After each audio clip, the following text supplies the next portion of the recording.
Hi, എല്ലാവർക്കും നമസ്കാരം. പല വിവാദ വിഷയങ്ങളെക്കുറിച്ചും പല ചാനലുകളിലും ചർച്ചകൾ നടക്കുന്ന നമ്മൾ കണ്ടിട്ടുണ്ട്. പല ചർച്ചകളിലും പല എതിരഭിപ്രായങ്ങളും നമുക്കും പാനലിസ്റ്റുകൾക്കും ഒക്കെ ഉണ്ടാവാറുണ്ട്. തർക്കിക്കുന്നതും വഴക്കുണ്ടാക്കുന്നതും ഒക്കെ നമ്മൾ കണ്ടിട്ടുണ്ട്. ഇന്നലെ 24 ന്യൂസിലെ എൻകൗണ്ടറിൽ ഹാഷ്മി നമ്മുടെ മനാഫിനെതിരെ കേസെടുത്തതിനെക്കുറിച്ച് ഒരു ചർച്ച നയിച്ചിരുന്നു. ഹാഷ്മിയെക്കുറിച്ച് എല്ലാവർക്കും അറിയാം. ഒരുപാട് പേർക്ക് ഹാഷ്മിയെ ഇഷ്ടമുണ്ടാവും. പ്രത്യേകിച്ച് ഹാഷ്മിയുടെ ചർച്ചകൾക്ക് മുൻപുള്ള ഇൻട്രോ ഒരുപാട് പേർക്ക് ഇഷ്ടമാണ്. അതിനെക്കുറിച്ച് ഒരുപാട് പേര് സോഷ്യൽ മീഡിയയിൽ ചർച്ച ചെയ്യാറുണ്ട്, അത് ട്രോളുകൾ ചെയ്യാറുണ്ട്. അതൊക്കെ നമ്മൾ ആസ്വദിക്കുന്ന ആൾക്കാരാണ്. അത് തന്നെയായാലും ഹാഷ്മിനെ ഒരുപാട് പേര് ഇഷ്ടപ്പെടുന്നുണ്ട്. ആ ഇഷ്ടം ഒരുപക്ഷെ ഇന്നലെ ഒരുപാട് കൂടിയിട്ടുണ്ടെന്ന് എനിക്ക് തോന്നി ഇന്നത്തെ എൻകൗണ്ടർ കണ്ടപ്പോൾ. ഒരു ചർച്ച എങ്ങനെ രണ്ടു കൂട്ടർക്കും പരിക്കില്ലാതെ വളരെ മാന്യമായിട്ട് ലീഡ് ചെയ്യാം എന്നുള്ളത് ഇന്നലെ നമുക്ക് ഹാഷ്മി തെളിയിച്ചു തന്നു. നമുക്കറിയാം, ഒരു ചർച്ച അവസാനിക്കുമ്പോൾ ഏതെങ്കിലും ഒരു വശത്തിന് കുറച്ചെങ്കിലും ഒരു ബാഡ് ഇമേജ് ഉണ്ടാക്കും ആ ചർച്ച. പക്ഷെ ഇതങ്ങനെയല്ല. ആ ചർച്ച കണ്ടിരുന്ന ഓരോരുത്തരുടെയും ഹൃദയത്തിൽ മനുഷ്യ സ്നേഹത്തിൻ്റെ, നന്മയുടെ, സ്നേഹത്തിൻ്റെ, കരുണയുടെ ഒക്കെ ഒരു ഉറവ രൂപപ്പെടാൻ സഹായിച്ചിട്ടുണ്ടെന്ന് എനിക്ക് തോന്നിയിട്ടുണ്ട്. കാരണം അതിലെ പാനലിസ്റ്റുകളായിട്ടുള്ള ഓരോ ആൾക്കാർക്കും പറയാനുണ്ടായിരുന്ന കാര്യങ്ങളും അവർ പറഞ്ഞ കാര്യങ്ങളും ഒക്കെ അങ്ങനെ തന്നെയായിരുന്നു. നമ്മൾ മനുഷ്യ സ്നേഹം ഉണർത്താൻ സഹായിക്കുന്ന വാക്കുകൾ. മനുഷ്യത്വത്തെ മുൻനിർത്തിയിട്ട് മനുഷ്യനായിട്ട് തൻ്റെ തൊഴിലാളിക്കൊപ്പം ഉറച്ചു നിന്ന് ആ തൊഴിലാളിക്ക് എന്ത് സംഭവിച്ചെന്ന് അറിയാൻ ഉറച്ചു നിന്ന് ആ 72 ദിവസം രാവെന്നോ പകലെന്നോ വെയിലെന്നോ മഴയെന്നോ ഇല്ലാതെ ഓടി നടന്ന ഒരു മനുഷ്യനാണ് മനാഫ്. ആ മനാഫിനെതിരെ വർഗീയത പരത്തുന്നു, സൈബർ ആക്രമണം നടത്തുന്നു എന്നൊക്കെ പറഞ്ഞ് കേരള പോലീസ് കേസെടുക്കാൻ തയ്യാറാവുമ്പോൾ സ്വാഭാവികമായിട്ടും മനുഷ്യനായിട്ടുള്ള ആളുകൾ അതിനെതിരെ പ്രതികരിക്കും. അതുതന്നെയാണ് കഴിഞ്ഞ 2 ദിവസവും നമ്മൾ കണ്ടുകൊണ്ടിരിക്കുന്നത്. കാരണം 10,000 സബ്സ്ക്രൈബേഴ്സ് ഉണ്ടായിരുന്ന അദ്ദേഹത്തിൻ്റെ യൂട്യൂബ് ചാനലിൽ ഇപ്പോൾ 4,10,000 സബ്സ്ക്രൈബേഴ്സോ മറ്റോ ആയിട്ടുണ്ട്. ഓരോ ദിവസവും അത് ലക്ഷക്കണക്കിന് ആളുകൾ കൂടിക്കൊണ്ടിരിക്കുക. കഴിഞ്ഞ 4 ദിവസങ്ങൾക്കുള്ളിലാണ് ഈ ഇത്രയും വളർച്ച ഉണ്ടായിരുന്ന കൂടി നമ്മൾ ചിന്തിക്കണം. അതിൻ്റെ കാരണം എന്ന് പറഞ്ഞാൽ, ഒരു മനുഷ്യൻ തൻ്റെ ഊണും ഉറക്കവും ഉപേക്ഷിച്ച് ആത്മാർത്ഥമായിട്ടൊരു വ്യക്തിക്ക് വേണ്ടി നിലകൊണ്ടപ്പോൾ ആ വ്യക്തിയുടെ കുടുംബം തന്നെ അദ്ദേഹത്തെ തള്ളിപ്പറയുന്ന ഒരു അവസ്ഥ ഉണ്ടായപ്പോൾ അദ്ദേഹത്തിൻ്റെ പിന്നിൽ ഒരു ജനത തന്നെ അണിനിരുന്നു എന്നുള്ളതാണ്. അവിടെയാണ് ആ കുടുംബത്തിന് പാളിച്ച പറ്റിയത്. കാരണം കഴിഞ്ഞ 72 ദിവസമായിട്ട് തങ്ങളുടെ നിഴലായി നിന്ന ഒരു വ്യക്തി, ആ വ്യക്തി എന്താണെന്ന് തിരിച്ചറിയാതെ ആരുടെയൊക്കെയോ കുത്തിത്തിരിപ്പിൻ്റെ ഫലമായിട്ട് അദ്ദേഹത്തിനെതിരെ തിരിഞ്ഞപ്പോൾ മലയാളികളായിട്ടുള്ള ഒരു ജനത ഇദ്ദേഹത്തെ കണ്ടുകൊണ്ടിരിക്കുകയായിരുന്നു കഴിഞ്ഞ 22 ദിവസവും എന്നുള്ളത് അവർ ചിന്തിക്കാതെ പോയി. അവിടെ അവർക്ക് പാളിച്ച പറ്റി. അതിനെ തുടർന്ന് അവർക്ക് നേരെ വ്യാപകമായിട്ട് സൈബർ അറ്റാക്ക് ഉണ്ടായി. അവർ പറഞ്ഞ പ്രധാന ആരോപണം എന്ന് പറഞ്ഞാൽ, ഇദ്ദേഹം ഒരു യൂട്യൂബ് ചാനൽ തുടങ്ങി, ഇദ്ദേഹം പുതിയ ലോറിക്ക് അർജുൻ്റെ പേരിടാൻ പോവുകയാണ്, അദ്ദേഹത്തിൻ്റെ മകനെ സ്വന്തം മകനായിട്ട് നോക്കുമെന്ന് പറഞ്ഞു, അതുപോലെ ഇദ്ദേഹത്തിൻ്റെ പേരിൽ പണപ്പിരിവ് നടത്തുകയാണ് അയാൾ എന്നൊക്കെയാണ് ഇവർ ആരോപിച്ചത്. ഇതിനൊന്നും യാതൊരു അടിസ്ഥാനവും ഇല്ല എന്നുള്ളതാണ് അന്വേഷിച്ചപ്പോൾ മനസ്സിലാക്കാൻ കഴിഞ്ഞത്. നമുക്കൊക്കെ അറിയാം, ഈ ഷിരൂരിലെ മാധ്യമ പ്രവർത്തകരുടെ റോള് വളരെ വലുതായിരുന്നു. അർജുനെ തിരയാനുള്ള ഓരോ ഘട്ടങ്ങളിലും ഈ പ്രവർത്തനം അവിടെ അവസാനിപ്പിക്കാൻ അവർ തയ്യാറാകുമ്പോൾ അതിനെ വീണ്ടും മുന്നോട്ട് നയിച്ചത് ഈ മനാഫും ഈശ്വർ മാൽപ്പിയും രഞ്ജിത്തും നമ്മുടെ മാധ്യമ പ്രവർത്തകരുമാണ്. അതിൻ്റെ പേരിൽ പലതവണ ഇവരെ അപമാനിക്കപ്പെട്ടു. അതുപോലെ തന്നെ രഞ്ജിത്തിന് അടി കിട്ടി, പിന്നെ നമ്മുടെ മനാഫിന് അടി കിട്ടി. അതൊക്കെ ഒരു മീഡിയയിൽ വന്ന് തുറന്നു പറഞ്ഞു. അതൊക്കെ സഹിച്ചു. പല രീതിയിൽ അവരെ അപമാനിച്ചു. ഈശ്വർ മാൽപ്പിനെ അപമാനിച്ചു. എന്നിട്ടും അതൊക്കെ സഹിച്ചു. എന്തിനു വേണ്ടിയിട്ട്? ഈ അർജുന് വേണ്ടിയിട്ട് അല്ലേ? ഈ മനാഫിൻ്റെ ആരാണ് അർജുൻ? ആരുമല്ല, ഒരു തൊഴിലാളി. 4 ദിവസം നല്ല പാൻറ്റും ഷർട്ടും കോട്ടും ഒക്കെ ഇട്ട് കൊടയൊക്കെ ചൂടി ഞാനാണ് ഇതിൻ്റെ മുതലാളി എന്ന് പറഞ്ഞ 4 ദിവസം അവിടെ പോയി നിന്നിട്ട് ഒരു പ്രഹസനം പോലെ കാണിച്ച് അദ്ദേഹത്തിൻ്റെ കുടുംബത്തിലേക്ക് മടങ്ങി വരാമായിരുന്നു. അദ്ദേഹത്തിൻ്റെ ലോറിക്ക് ഇൻഷുറൻസ് ഉള്ള സ്ഥിതിക്ക് അദ്ദേഹത്തിന് ആ ഇൻഷുറൻസ് കിട്ടും, പുതിയ ലോറി വാങ്ങാം, അദ്ദേഹത്തിന് ഒരു നഷ്ടവും സംഭവിക്കുന്നില്ല, തിരിച്ചു പോകാമായിരുന്നു. പക്ഷേ ആ മനുഷ്യനൊരു പച്ചയായ മനുഷ്യനാണെന്ന് തെളിയിച്ചുകൊണ്ട് തൻ്റെ തൊഴിലാളി തൻ്റെ സഹോദരനാണ്, അദ്ദേഹത്തെ എന്ത് സംഭവിച്ചു എന്ന് അറിഞ്ഞിട്ടേ ഞാനിവിടുന്ന് പോവുള്ളൂ എന്ന് ഉറച്ചു നിന്നു. അതിനുവേണ്ടി അവിടെയുള്ള അധികാരികളുമായിട്ട് പലതവണ വാക്കുതർക്കത്തിൽ ഏർപ്പെട്ടു. അതൊക്കെ നമ്മൾ കണ്ടതാണ്. അത് കണ്ടിരുന്ന മീഡിയ തീർച്ചയായിട്ടും നന്ദികേട് കാണിക്കില്ല. അതാണ് ഇപ്പോൾ ഹാഷ്മി പറഞ്ഞത്. ഈ മനുഷ്യൻ അവിടെ എന്തായിരുന്നു എന്നുള്ളത് ഞങ്ങൾ നേരിട്ട് കണ്ടതാണ്. മുഷിഞ്ഞ ഒരു പാൻറ് ഷർട്ട് ഇട്ട് മഴയെന്നോ വെയിലെന്നോ കാറ്റെന്നോ ഇല്ലാതെ അലഞ്ഞു തിരിഞ്ഞ് നടക്കുന്ന ഒരു മനുഷ്യനെ ഞങ്ങൾ കണ്ടതാണ്. അപ്പോൾ അതുകൊണ്ട് തന്നെ ഈ മനുഷ്യരെതിരെ ഇങ്ങനെ ഈ തരത്തിലൊക്കെ കേസെടുക്കുന്നത് എന്തിൻ്റെ അടിസ്ഥാനത്തിലാണ്? അത് ശരിയായ നടപടിയാണോ? തീർച്ചയായിട്ടുമല്ല. അതിനെതിരെയാണ് മലയാളി സമൂഹം ശക്തമായി പ്രതികരിക്കുന്നത്. അത് ചിലപ്പോൾ ആ കുടുംബത്തിന് നേരെയായി മാറുന്നത് അവര് കാരണമാണ് ഇദ്ദേഹത്തിന് നേരിടേണ്ടി വന്നത് എന്നുകൊണ്ടാണ്. അറിയാം, ഈ ഇദ്ദേഹത്തിനെതിരെ കേസെടുക്കുകയാണെന്ന് പറഞ്ഞതിന് ശേഷം ഒരുപാട് പേര് ഈ കുടുംബത്തെ സൈബർ അറ്റാക്ക് ചെയ്തു, മാസീവായിട്ട് അറ്റാക്ക് ചെയ്തു. അപ്പോഴാണ് അവർ പറഞ്ഞത് ഇയാൾക്കെതിരെ അല്ല പരാതി, സൈബർ അറ്റാക്ക് ചെയ്യുന്നവർക്കെതിരെയാണ് പരാതി, ഇദ്ദേഹത്തിനെതിരെ ഡയറക്റ്റ് ഞങ്ങൾ പരാതി കൊടുത്തിട്ടില്ല എന്ന് അങ്ങനെ പറയേണ്ടി വന്നതാണ് അവർക്ക്. അവരെ പത്രസമ്മേളനത്തിൽ ആ അളിയൻ പറഞ്ഞതാണ് മനാഫിനെതിരെ കേസ് കൊടുക്കേണ്ടി വരുന്നത്. അപ്പോൾ കേസ് കൊടുത്തപ്പോൾ എന്ത് സംഭവിച്ചു എന്നുള്ളത് മനസ്സിലായതുകൊണ്ടാണ് അതിൽ നിന്ന് പിന്തിരിഞ്ഞത്. അല്ലെങ്കിൽ അവർ അദ്ദേഹത്തിനെതിരെ കേസ് കൊടുക്കുമായിരുന്നു. ഇദ്ദേഹത്തിനൊപ്പം ഒരു ജനത ഇല്ലായിരുന്നു എങ്കിൽ ഉറപ്പായിട്ടും ഇദ്ദേഹത്തിനെതിരെ കേസ് വരുമായിരുന്നു. അത് തങ്ങളെ തന്നെ ബാധിക്കുന്നു എന്ന് തോന്നിയപ്പോഴാണ് ഇവർ പിൻവലിഞ്ഞത്.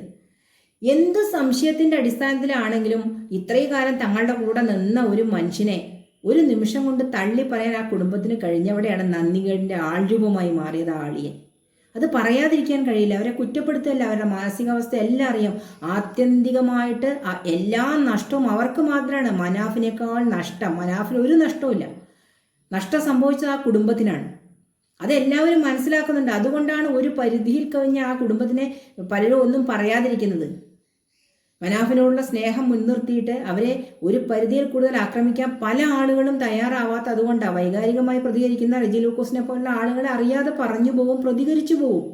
അത് തെറ്റു പറഞ്ഞിട്ട് കാര്യമില്ല.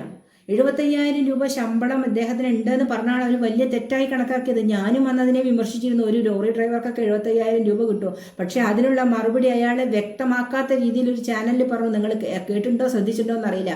കാരണം 75,000 രൂപ അദ്ദേഹം ഒപ്പിട്ട് വാങ്ങിയതിൻ്റെ റെസീറ്റും കാര്യങ്ങളൊക്കെ എൻ്റെ കയ്യിലുണ്ട്. അങ്ങനെ പറഞ്ഞു കഴിഞ്ഞാൽ അദ്ദേഹത്തിൻ്റെ നഷ്ടപരിഹാര തുക ക്ലെയിം ചെയ്യണം കോടതിയിലല്ലേ. അപ്പോൾ അതെങ്ങനെയാണ് ക്ലെയിം ചെയ്യുക? ബുദ്ധിയുള്ളവർക്കറിയാം. ഈ കുത്തിത്തിരിപ്പുണ്ടാക്കിയവർക്ക് ആ ബുദ്ധി പോയില്ലേ. എങ്ങനെയാണ് ഒരു മനുഷ്യന്റെ നഷ്ടപരിഹാര തുക ക്ലെയിം ചെയ്യുക കോടതിയിൽ? അദ്ദേഹത്തിന്റെ വരുമാനം എന്തായിരുന്നു എന്നുള്ളതിനെ ആശ്രയിച്ചിട്ട് അതിന് തത്തുല്യമായിട്ടുള്ളൊരു കോമ്പൻസേഷനാണ് അദ്ദേഹത്തിന്റെ നഷ്ടപരിഹാര തുകയായിട്ട് കൊടുക്കുക. അതങ്ങനെയാണ്. ഒരു ആക്സിഡന്റിൽ മരണപ്പെട്ടാൽ അയാൾക്കൊരു മാസം ലഭിച്ചിരുന്ന വരുമാനം കണക്കാക്കിയിട്ടാണ് കോമ്പൻസേഷൻ കൊടുക്കുക. അപ്പൊ അങ്ങനെ ഒരു നല്ല തുക ഈ വീട്ടുകാർക്ക് കിട്ടുകയാണെങ്കിൽ കിട്ടിക്കോട്ടെ എന്നൊരു ഉദ്ദേശവും കൂടി അദ്ദേഹത്തിനുണ്ടായിരുന്നു. ആ കുടുംബത്തെ സഹായിക്കാനുള്ളൊരു നല്ല മനസ്സാണ് അദ്ദേഹം അവിടെ കാണിച്ചത്. പക്ഷെ അതുപോലും തിരിച്ചറിയാൻ ഈ കുത്തിത്തിരിപ്പുണ്ടാക്കിയവന്മാർക്ക് കഴിഞ്ഞില്ല. ആ കുടുംബവും അത് തിരിച്ചറിഞ്ഞില്ല എന്നുള്ളതാണ് സത്യാവസ്ഥ. അത് മനസ്സിലാക്കാതെയാണ് ഇവർ കുറ്റപ്പെടുത്തുക. ഈശ്വർ മാൽപ്പേ പറയുന്നുണ്ട്, എൻ്റെ അമ്മ മരിച്ച് 2ാമത്തെ 3ാമത്തെ ദിവസം മറ്റോ ആണ് ഞാൻ അർജുനെ തരാൻ വേണ്ടി ഗംഗാവലി പുഴയിലേക്ക് വരുന്നതെന്ന്.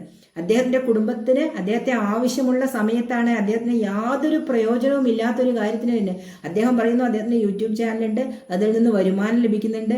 ആ വരുമാനം ഞാൻ ആംബുലൻസ് സർവീസിന് വേണ്ടിയിട്ടാണ് ഉപയോഗിക്കുന്നത്. ഞങ്ങൾ ഈ യൂട്യൂബ് ചാനൽ തുടങ്ങിയതെന്ന് പറഞ്ഞാൽ ഇങ്ങനെ ഈശ്വർ മാൽപ്പേ എന്ന് പറഞ്ഞ ഒരാളുണ്ട്, ഇങ്ങനെ വെള്ളത്തിൽ പോയ ആളുകളെയൊക്കെ മുങ്ങിയെടുക്കുന്ന ഒരു മുങ്ങൽ വിദഗ്ധനാണ്. അതുകൊണ്ട് ആരെങ്കിലും ആ വെള്ളത്തിൽ പെട്ടിട്ടുണ്ടെങ്കിൽ, അപകടത്തിൽ പെട്ടിട്ടുണ്ടെങ്കിൽ ഇദ്ദേഹത്തെ സമീപിക്കാൻ എളുപ്പം എന്നുള്ള നിലയ്ക്ക് അവയർനെസ് എന്നുള്ള നിലയ്ക്കാണ് ഈ ചാനൽ തുടങ്ങിയതെന്ന്. വളരെ നല്ല കാര്യം. അല്ലാതെ അദ്ദേഹത്തിന് ഇതുകൊണ്ടൊരു ഇതുമില്ല. ഇന്നലെ മിനിഞ്ഞാന്നൊക്കെ ആയിട്ട് ഓരോ ബോഡി എടുത്തു, അതിനൊന്നും അദ്ദേഹം പൈസ വാങ്ങാറില്ല എന്നാണ് പറഞ്ഞത്. ഈ അർജുനെ തെരയാൻ വന്നിട്ട് ഒരു പൈസ പോലും അദ്ദേഹം കൈപ്പറ്റിയിട്ടില്ല. ഈ മനാഫും ഈശ്വർ മാൽപ്പേ അവിടെ ഉള്ളത് കൊണ്ടാണ് കർണാടക സർക്കാരിന് ഇത് വീണ്ടും വീണ്ടും ഈ തെരച്ചിൽ മുന്നോട്ട് കൊണ്ടുപോകേണ്ടി വന്നത്. കാരണം ഇത് അവസാനിപ്പിക്കാൻ പോകുന്നു എന്നൊരു ഘട്ടത്തിലാണ് ഈശ്വർ മാൽപ്പേ മുങ്ങി ലോറിയുടെ അവശിഷ്ടങ്ങൾ കണ്ടെടുത്തത്. അപ്പൊ പിന്നെ അവിടെ സാധനം ഉണ്ട്, തെരഞ്ഞേ മതിയാവുള്ളൂ എന്നൊരു നിർബന്ധത്തിലേക്ക് വന്നവര്.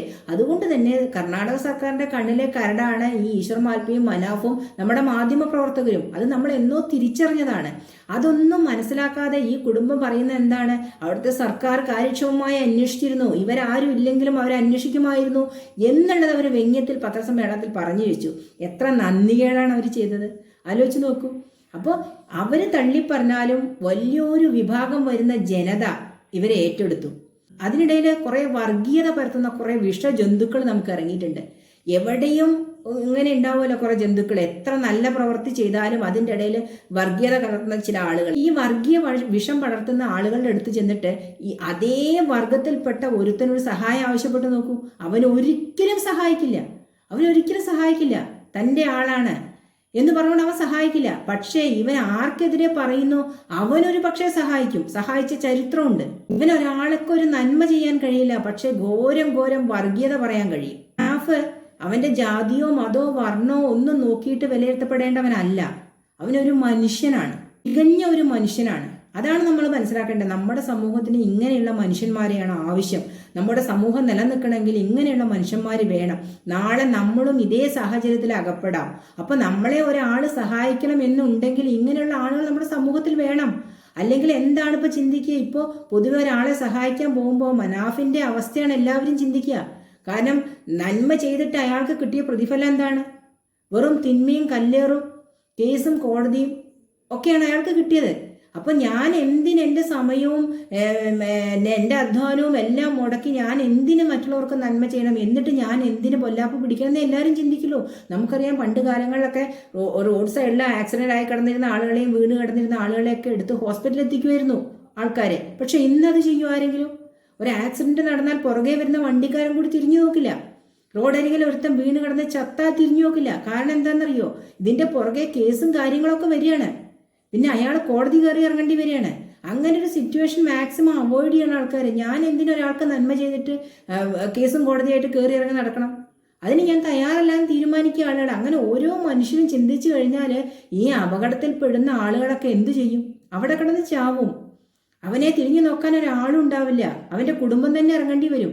ഇപ്പൊ ഈ അർജുന്റെ കുടുംബം മാത്രമാണ് ആ ഷിരൂരിൽ നിന്ന് ഇതിന് തെരച്ചിലിന് നേതൃത്വം നൽകിയത്, അല്ലെങ്കിൽ തെരച്ചിലിന് വേണ്ടി മുന്നിട്ടിറങ്ങിയതെങ്കിൽ ഒന്നും സംഭവിക്കില്ലായിരുന്നു. ഈ മീഡിയോ മനാഫോ ഈശ്വർ മാൽപ്പിയോ ഒന്നും അവിടെ ഇല്ലായിരുന്നെങ്കിൽ ഈ അർജുനെ തിരിച്ചു കിട്ടുമെന്ന് പോലും യാതൊരു ഉറപ്പുമില്ല. ഇപ്പൊ സോഷ്യൽ മീഡിയ ചർച്ച ചെയ്യുന്ന വേറൊരു കാര്യമുണ്ട്. അത് സോഷ്യൽ മീഡിയയിലെ പൊതു ആളുകളെ കൊണ്ട് പറയിപ്പിച്ചതാണ് ആ കുടുംബം. കാരണം മനാഫ് 72 ദിവസമായിട്ട് തനിക്ക് യാതൊരു ബന്ധമില്ലാത്ത തൻ്റെ വെറും തൊഴിലാളിയായിട്ടുള്ള ഒരു മനുഷ്യന് വേണ്ടിയിട്ട് ഊണും ഉറക്കവും തൻ്റെ ബിസിനസ്സുകളും എല്ലാം ഇട്ടെറിഞ്ഞ് അവിടെ നിൽക്കുകയാണ് അദ്ദേഹത്തെ കണ്ടുകിട്ടാൻ വേണ്ടിയിട്ട്. ആ സമയത്ത് ഈ അർജുന്റെ ഭാര്യ അദ്ദേഹത്തിന് കിട്ടിയ ജോലി ഉറപ്പാക്കുന്ന തിരക്കിലായിരുന്നു. ജോയിൻ ചെയ്യുകയും ജോലിക്ക് പോയി തുടങ്ങുകയും ചെയ്തു. അല്ലെങ്കിൽ അവർക്ക് ആ കുടുംബത്തിന് പറയാമായിരുന്നു, ശരിയാണ്, ഞങ്ങൾക്കൊരു ജോലി അത്യാവശ്യമാണ്, പക്ഷേ അർജുൻ എന്ത് സംഭവിച്ചു എന്ന് അറിഞ്ഞതിന് ശേഷം ഞാൻ ജോലിക്ക് ജോയിൻ ചെയ്യാന്ന് അവർക്ക് പറയാമായിരുന്നു, അല്ലേ? അതവർ പറയാതെ ആ കിട്ടിയ ജോലി അവർ സ്വീകരിച്ച് പിറ്റേ ദിവസം മുതൽ ജോലിക്ക് പോയി തുടങ്ങി. ഇതൊക്കെ സമൂഹത്തെ കൊണ്ട് പറയിപ്പിച്ചത് അവരാണ്. അവർ ജോലിക്ക് പോയപ്പോഴൊന്നും ആരും ഇതിനെതിരെ സംസാരിച്ചിട്ടില്ല. കാരണം ആ കുടുംബത്തിനൊരു തണലാണത്. ആ ജോലി എന്ന് പറഞ്ഞാൽ അവർക്ക് ഒരു കൈത്താങ്ങാണ് ആ കുടുംബത്തിന്, ആ അർജുന്റെ മകന്, ഭാര്യയ്ക്ക്. അത് അത്യാവശ്യമാണെന്ന് പറഞ്ഞ് ജനതയെ കൊണ്ട് മാറ്റി പറയിപ്പിച്ചു. എന്തുകൊണ്ട്? അവരുടെ നന്ദികേട് കൊണ്ട്. കാരണം അവര് നോർമൽ ലൈഫ് സ്വീകരിച്ചപ്പോൾ ഒരു നോർമൽ ലൈഫ് ഇല്ലാതെ ഒരു മനുഷ്യൻ അവിടെ കിടന്ന് അലയാണ്. രക്തബന്ധമുള്ള ബാധ്യതയുള്ള ആളുകളെ നോർമൽ ലൈഫിലേക്ക് വന്നു തുടങ്ങി. അവർ ജോലിക്ക് പോയി അവരെ നോർമൽ ലൈഫിൽ ആയി തുടങ്ങിയ സമയത്ത് ഒരു ബന്ധമില്ലാത്ത ഒരു മനുഷ്യൻ കാറ്റും വെയിലും മഴയും കൊണ്ട് അവിടെ അലഞ്ഞു തിരിയുക ഏതോ ഒരു മനുഷ്യന് വേണ്ടിയിട്ട്. ഒന്നും ഒരു നിമിഷം ചിന്തിക്കാതെ പത്രസമ്മേളനം വിളിച്ച് എന്തൊക്കെയോ പറഞ്ഞു. അയാൾ യൂട്യൂബ് ചാനൽ തുടങ്ങി, അയാൾ അർജുന്റെ പേരിൽ പണപ്പിരിവ് നടത്തി. ഒരു തെളിവുമില്ല. ആരോ പറഞ്ഞതോ 1-2 വോയിസ് എന്തൊക്കെയോ കേട്ടിട്ട് അതിലൊന്നും സത്യാവസ്ഥ ഇല്ലാത്ത കാര്യങ്ങൾ പറഞ്ഞുണ്ടാക്കിയിട്ട് അതിന്റെ പുറകെ പോയി. ഇയാൾക്ക് അർജുന്റെ പേരിൽ പിരിവെടുത്ത് ജീവിക്കേണ്ട ഗതികളുള്ള ഒരാളാണോ? അതവർ ചിന്തിക്കേണ്ടേ?